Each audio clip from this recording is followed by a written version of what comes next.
اور کتنا مشکل ہوتا ہوگا، کتنا صبر کا مادہ رکھنا ہوتا ہے کہ سرکش انسان سے ڈیل کرنا، کیونکہ اس کے اندر میں کوئی خیر اور بھلائی نہیں ہے۔ اس کے معاملات کی طرف آپ دیکھیں گے تو اس میں دکھتا ہی نہیں ہے کہ وہ اسلامی دائرے سے کوئی اپنے معاملات کو کر رہا ہے۔ اس کے فقہی مسائل کو اگر دیکھیں گے تو وہ دائرے اس کے ججمنٹ لیول جو ہوگا ہر انسان کا، وہ اسلامی تناظر سے نہیں ہوگا، دینی تناظر اس کے پاس سے مسنگ ہوگا۔ کس کے پاس سے؟ سرکش انسان کے پاس۔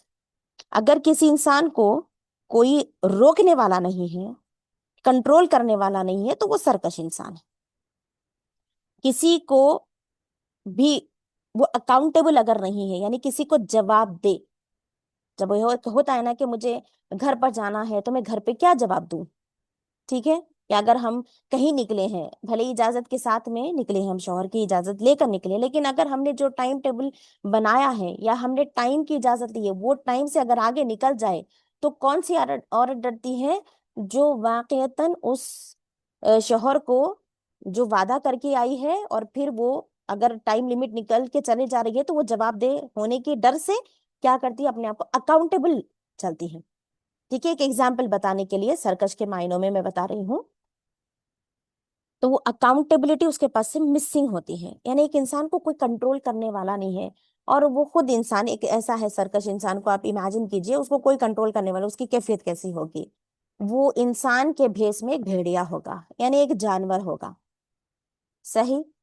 اور پھر اسے کوئی جواب دے بھی وہ کسی کو نہیں ہے، وہ اکاؤنٹیبلٹی اس کے پاس سے مسنگ ہے، جو ایک محاسبہ ہوتا ہے۔ تو انسان کا مزاج ایسے میں آٹومیٹکلی سرکش بن جاتا ہے، یعنی اسے کوئی کنٹرول کرنے والا نہیں ہے، اس سے کوئی اگر بولے تو وہ قبول کرنے والا نہیں ہے، وہ ایکسپٹ اپنی غلطیوں کو کرنے والا نہیں ہے، وہ اپنی غلطیوں پر پوائنٹ آؤٹ کرنے والا نہیں ہے، نہ کسی کو کرنے بھی دیتا ہے۔ تو اس قسم کے انسان کا اپنا خود کا مزاج ایک سرکش والا بن جاتا ہے، تو اسے ہی ایسے ہی انسان کو سرکش انسان کہا جاتا ہے، جس میں کہ خیر اور بھلائی دونوں نہیں پائی جاتی ہے۔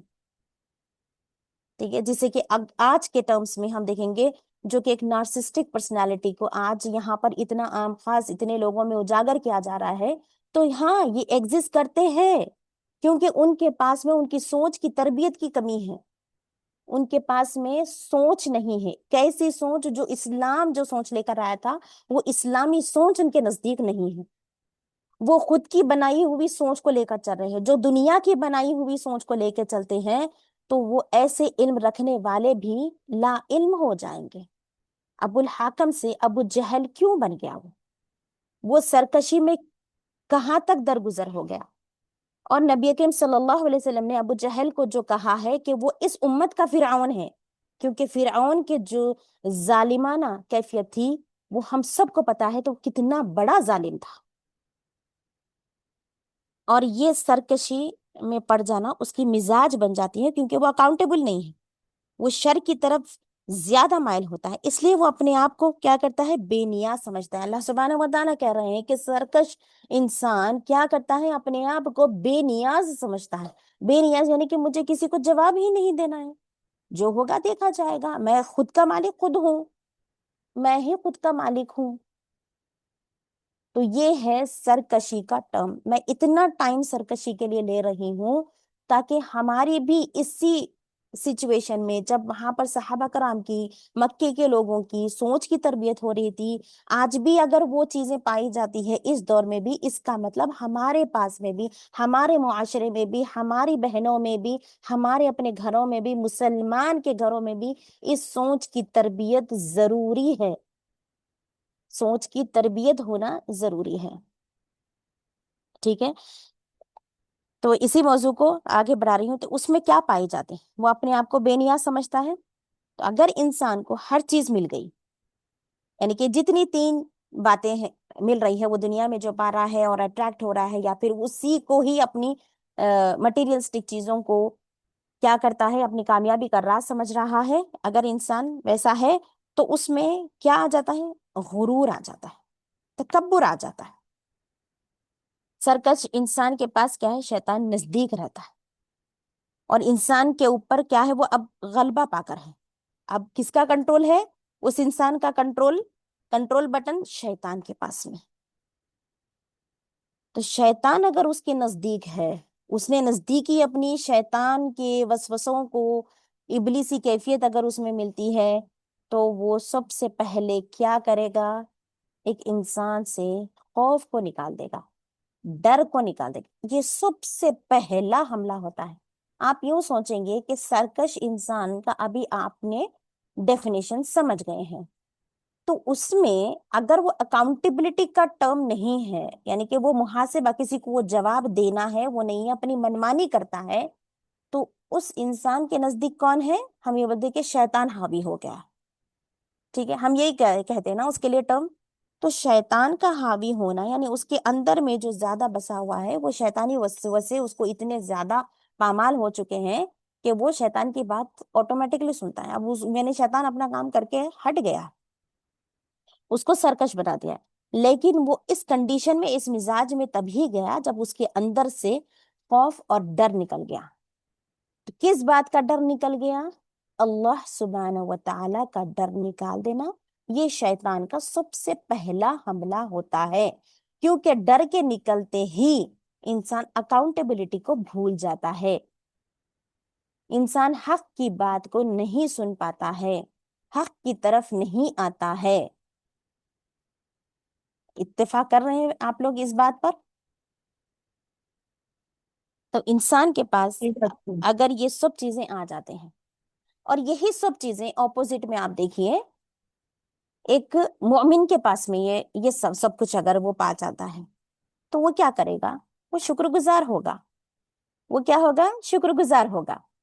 لیکن سرکش انسان کے پاس آئے گا تو وہ تکبر میں آ جائے گا کہ یہ میری اپنی ہنر اور ان کی وجہ سے ہے، یا میری اپنی خوبصورتی یا نسب کی وجہ سے ہے، یا میرے مال کی وجہ سے ہے. لیکن اگر مومن کی طرف میں آگے تو یہ سارے جتنی اٹریکشن ہے اللہ سبحانہ و تعالیٰ نے دنیا میں دیے ہیں، وہ سوچے کہ یہ خوبصورتی میرے اللہ نے دی ہے، یہ مال مجھے اللہ نے دیا ہے، یہ خاندان مجھے اللہ نے دیا، یہ خاندان اللہ نے میرے لیے چنا ہے، یہ حیثیت میری آج جو عزت ہے زمانے میں، یہ مجھے اللہ کی طرف سے ملی ہے، مجھے مال ملا ہے، مجھے حیثیت ملی ہے تو اللہ کی طرف سے ملی ہے. تو یہ کتنا بڑا ڈفرنس ہے ایک سرکش انسان میں اور ایک مومن بندے میں. تو یہ ڈفرنس کو ہمیں سامنے رکھنا ہے. اور ایسے اگر اس دور میں بھی یہ لوگ اس طریقے کے پائے جاتے ہیں، اس سوچ کے ساتھ میں سامنے آتے ہیں، تو سوچئے کہ وہی دور آج بھی چل رہا ہے. تو اس کا مطلب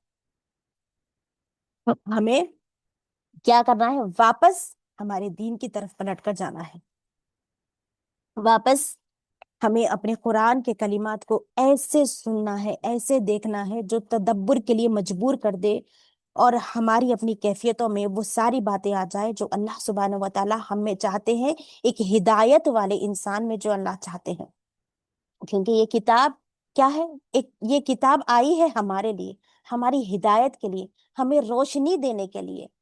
ہم کھول کے پڑھ تو لیتے ہیں، سورہ الق یاد بھی ہوگا کئی بہنوں کو، لیکن ان باتوں کو کیوں نہیں غور کرتے ہیں کہ کس وقت آئی، کون سے زمانے میں آئی، کس وجہ سے آئی، کن لوگوں کی وجہ سے آئی، کیا کام تھا اس صورت کا وہاں پر آنا، اور کیا سوچ لے کر آئی، کیا کیفیت بدلنے کے لیے آئی، کیا انقلاب لینے کے لیے آئی، کیا واقعہ ہوا تھا جو آئی یہ آیتیں.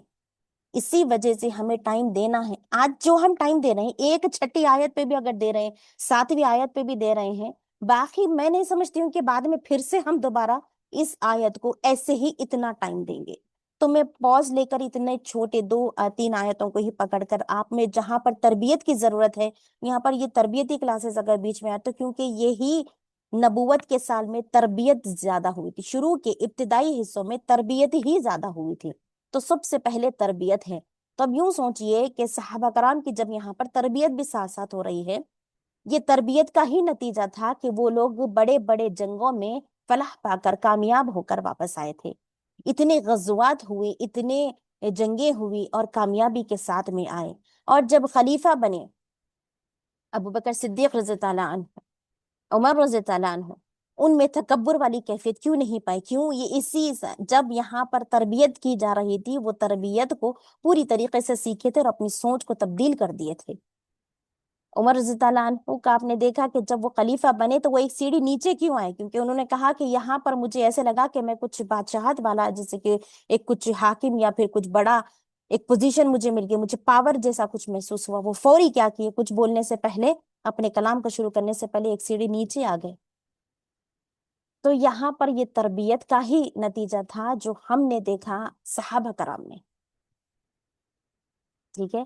تو یہی حکمت ہوتی ہے کہ تربیت پانے کے بعد ایک انسان حکمت سے اور دانش مندی سے اپنے کام انجام دیتا ہے اور اپنی زندگی کو لیڈ کرتا ہے، اس کا نظریہ ہی بن جاتا ہے، قرآن کا نظریہ بن جاتا ہے، اس کی زندگی کیا ہو جاتی ہے، قرآن ہی ہو جاتی ہے، یعنی کہ اس کے معاملات پورے قرآن میں جیسے ہیں وہ ویسے ہی بن جاتے ہیں۔ اس کے لیے تھوڑا پریکٹس کی ضرورت ہے، اور پریکٹس کچھ نہیں ہے، پریکٹس تدبر سے ہی ہوتی ہے، ٹھیک ہے۔ تو یہ چیزیں ہیں جو سرکشی میں آتی ہے۔ تو وہ کیا ہٹا دیتا ہے شیطان؟ سب سے پہلے خوف کو ہٹا دیتا ہے، ڈر ہٹا دیتا ہے۔ اب جس انسان میں ڈر ہی نہیں ہے، آپ اس کے ساتھ میں کتنا بھی اچھا کر لیں، کیا وہ اچھائی کی طرف میں آئے گا؟ کیونکہ اچھائی تو اس کے اندر میں ہے ہی نہیں۔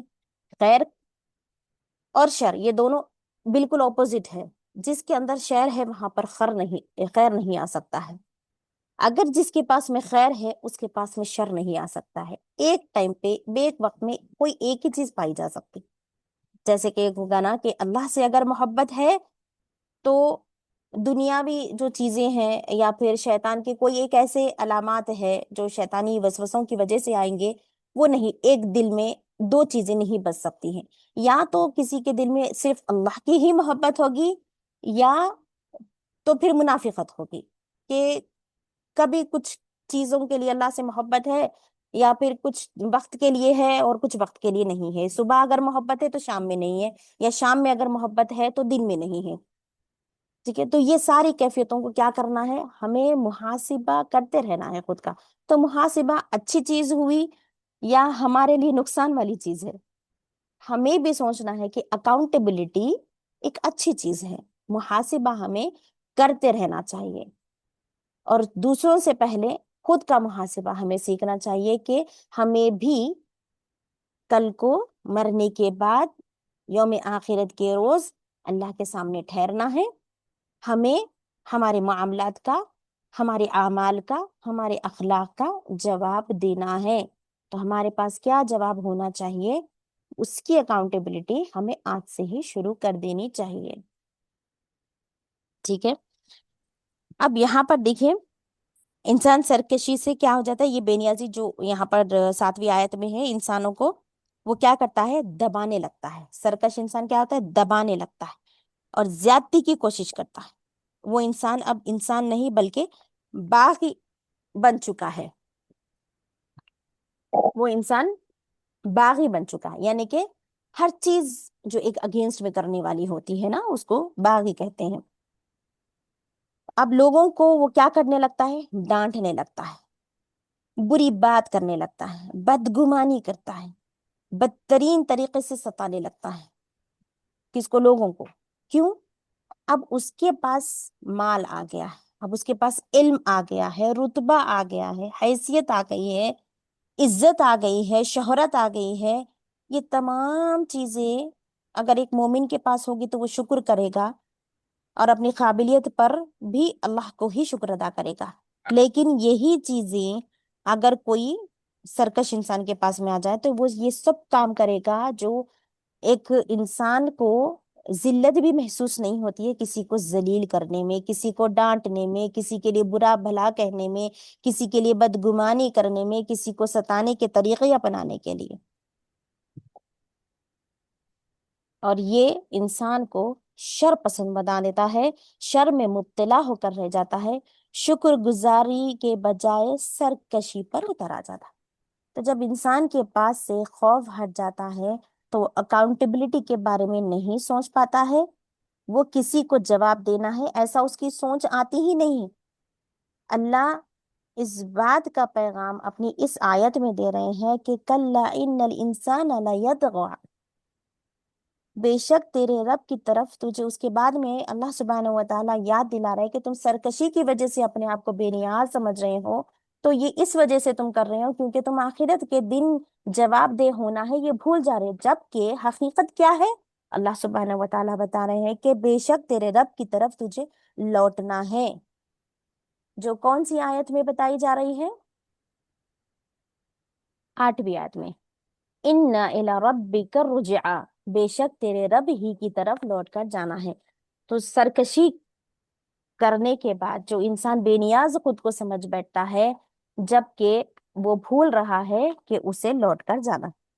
دیکھیے اصل چیز تو انسان کو جو دنیا کے اندر ایک جوڑ کر رکھتی ہے، وہ اخلاق سے کرتا ہے، یا اپنی ذمہ داریوں کو سمجھ کر جو باندھ کر رکھتی ہے اسے دنیا میں، اللہ سے باندھ کر رکھتی ہے دنیا میں رہے تک، وہ اخلاق سے، ذمہ داری سے جو انسان اپنے آپ کو اصل جوڑے رکھتا ہے، وہ اس وجہ سے کیونکہ آخرت میں اسے جواب دہ ہونا ہے، اللہ کے سامنے ٹھہرنا ہے، میری زندگی کے لیے، میرے اعمال کے لیے مجھے جواب دینا ہے، یہ اسے ہوتا ہے، یہ اسے احساس دلاتا رہتا ہے، محاسبہ کرتا رہتا ہے، یہ مومن انسان کی کیفیت بن جاتی ہے، کیونکہ اس آیت کو وہ تصدیق کر چکا ہے کہ مجھے لوٹ کر جانا ہے، یعنی کہ مجھے دوبارہ زندہ کیا جائے گا۔ لیکن سرکش انسان اکاؤنٹیبلٹی کو بھول گیا ہے، اللہ کا خوف اس کے پاس سے چلا گیا ہے، اور وہ سوچ ہی نہیں رہا ہے کہ یوم آخرت کے دن مجھے میرے معاملات کا، میرے اعمال کا، میری بدگمانی کا بھی مجھے جواب دینا ہے، کیونکہ اس کے پاس سے خوف ہٹ چکا ہے، ڈر ہٹ چکا ہے۔ اور یہاں پر دیکھیے جو انسانی خیال رکھتا ہے، وہ خیال اس کو جو آتا ہے وہ عقیدہ اور خیال، وہ خیال آتا ہے اور عقیدہ اس کا مضبوط جس کا ہوتا ہے، اسی کو اس بات کا خیال ہوتا ہے۔ اور عقیدہ کسے کہتے ہیں؟ ایک پکا یقین، کوئی چیز اس شخص کو بدل نہیں سکتی، چینج نہیں کر سکتی، وہ ایک ایسا عقیدہ اس کے پاس میں آ جاتا ہے، مضبوط اور پختہ یقین، جیسے اللہ پر ہمارا عقیدہ، فرشتوں پر ہمارا عقیدہ، آخرت پر ہمارا عقیدہ۔ اگر ہم لغوی معنوں میں دیکھیں گے، مطلب اس کا کیا ہوتا ہے؟ ایمان، پختہ یقین، دلی بھروسہ اور اعتقاد، اٹل بھروسہ۔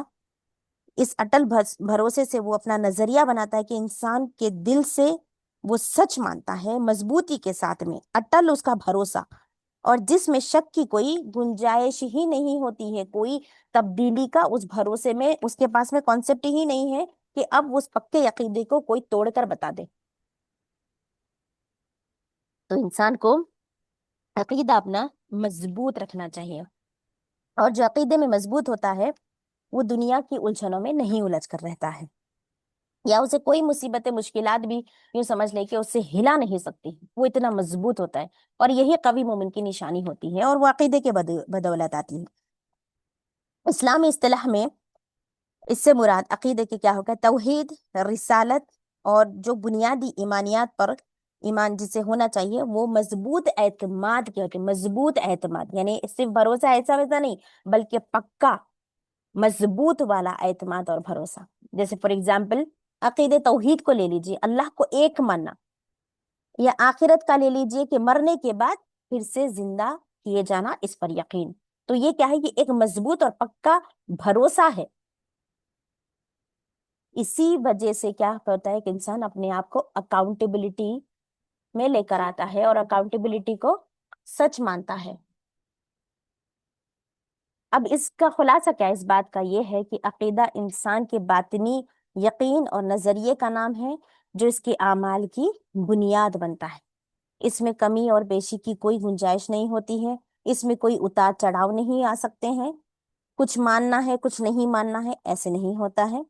جس شخص میں اکاؤنٹیبلٹی یعنی کہ محاسبہ نام کی کوئی چیز ہی نہیں ہے، جس کو آخرت میں ٹھہرنا ہے، اس کا احساس ہی نہیں ہے، وہ شخص میں یہ ذمہ داریاں اٹھانے کا ہنر ہی نہیں آ سکتا، وہ ایک جگہ ٹھہر ہی نہیں سکتا ہے۔ تو سرکش انسان خیر اور بھلائی سے خالی ہوتا ہے، وہ اکاؤنٹیبلٹی سے بھاگتا ہے، جبکہ اسے پلٹ کر رب کی طرف ہی جانا ہے۔ بے شک ہم سب کو رب کی طرف ہی واپس پلٹ کر جانا ہے، مرنے کے بعد ہم پھر سے اٹھائے جائیں گے، اس پر ہمیں یقین ہے، اس پر ہمارا پختہ اور بھروسہ ہے، اعتماد ہے، یہی عقیدہ ہے۔ تو ہمیں اس عقیدے کی مضبوطی کے ساتھ ہی ہمیں بھی اکاؤنٹیبلٹی سے نہیں ڈرنا چاہیے، بلکہ ہمیں خود کے لیے سب سے پہلے اکاؤنٹیبل ہونا چاہیے۔ ہم خود کو ایسے نظر سے دیکھیں جیسے کہ ایک دشمن ہم پر نظر رکھتا ہے، کیونکہ ہمارے اندر، ہمارے ساتھ میں ایک ایسا بھی جڑا ہوا ہے جو ہمیں ہمیشہ بھٹکاتا رہتا ہے، تو اس کے لیے محاسبے کی ضرورت ہوتی ہے۔ اور تزکیہ نفس بھی جو ہوتا ہے نا، یہ بھی ایک تربیت کا حصہ ہوتا ہے، جو بالکل شروع میں ہی آپ صلی اللہ علیہ وسلم نے اپنے صحابہ کرام کا کیا تھا۔ تو جب ہماری سوچ عقیدہ بن جاتی ہے، ہماری رات اور دن بدل جاتے، کیا ہو جاتے ہیں؟ اگر ہمارا عقیدہ، یہ سوچ ہماری تبدیلی لے کر آتی ہے کہ صرف دنیا کی کامیابی تک اب ہماری سوچ محدود نہیں ہے، بلکہ آخرت کی کامیابی ہی اصل کامیابی ہے، تو یہاں پر کیا ہو جاتے ہیں؟ اب ہمارے رات اور دن بدل جاتے ہیں۔ ہمارا عقیدہ صحیح ہو جائے تو ہمارے صبح بھی بدل جاتی ہے، ہماری رات بھی بدل جاتی ہے، کیونکہ عقیدہ رکھنے والا شخص اکاؤنٹیبل ہونے سے ڈرتا ہے، پکڑ سے ڈرتا ہے، وہ یوم آخرت کو بھولتا نہیں ہے، جواب دینا ہے یہ سوچ کر اپنی صبح گزارتا ہے اور رات بھی، اور صبح و شام یہ دونوں کا محاسبہ اس سے کیا کرتا ہے؟ خوف زدہ کر دیتا ہے۔ تو عقیدے کی بات اگر کوئی کر رہے ہیں لیکن معاملات میں اگر بگاڑ ہے تو یہ پختہ عقیدہ ہونے کی نشانی نہیں ہے، یہ پختہ عقیدے کی دلیل نہیں ہے، یا اس سے ہمیں ثبوت کی نہیں ملتا ہے۔ تو یہ تھی ہماری آج کی تفسیر کی کلاس، کیونکہ کچھ ہمیں مذاکرہ بھی کرنا ہوگا، اور ساتھ میں سولوشن بیس کے سرکش انسان کو کیسے ڈیل کیا جاتا ہے، تو بالکل آپ اس کو نوٹ ڈاؤن بھی چاہے تو کر سکتے ہیں۔